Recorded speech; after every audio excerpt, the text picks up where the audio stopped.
किस लिए? सिर्फ और सिर्फ तुम्हारे बेटे अर्तगल की वजह से। पानी अब हमारे सरों से ऊंचा हो चुका है सुलेमान।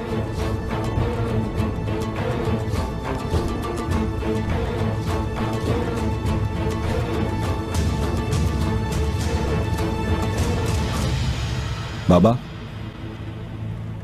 कुर्दोगलू की हिमायत हमें खोनी नहीं चाहिए। अर्तगल के वसवसों की वजह से इन हालात में ये हमें छोड़ गए तो बुरा होगा, और उनकी वजह से मौजूजीन ने भी अगर हिमायत तर्क कर दी तो ये हमारा कबीला खुदा न करे बर्बाद हो जाएगा। बाबा, अब हमारे कबीले का निजाम बेहतर होना चाहिए।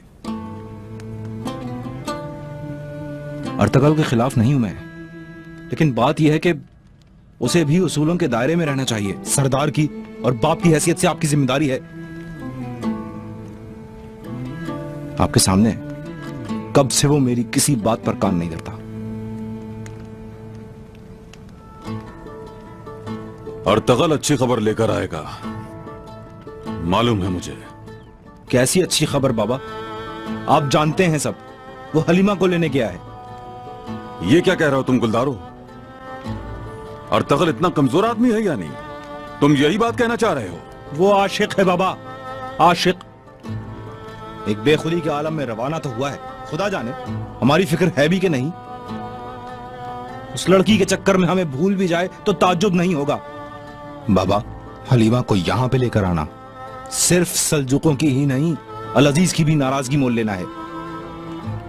एक लड़की के पीछे पूरे जहान को दुश्मन बना लेंगे क्या हम?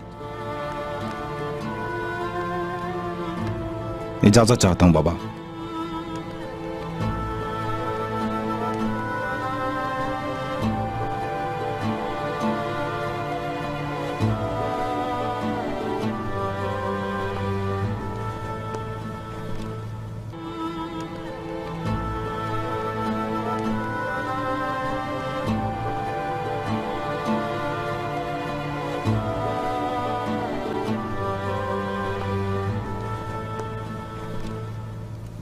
सुना तुमने? सुन लिया।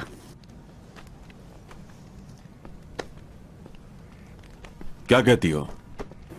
साहब, ये जो आपका मुंह बोला भाई है ना, ये सिर्फ कबीले में ही नहीं, आपकी औलाद में भी जहर भर रहा है। यानी शहनाज की तरह? खुदा जाने अब वो कब उम्मीद से हो फिर।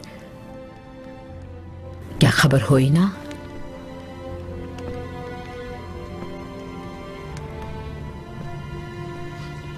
अपने बेटे की नई शरीक हयात ढूंढने का वक्त आ गया है साहब। साहब, खुदा ना करे आपको कुछ हो जाए, हमारे बेटों को कुछ हो जाए तो इस खानदान का कोई भी वारिस नहीं होगा। सरदारी सुलेमान शाह की औलाद से चली जाएगी, इसी वजह से। साहब, अर्तगल की जल्द से जल्द शादी हो जानी चाहिए और गुलदारों की औलाद होनी लाजमी है।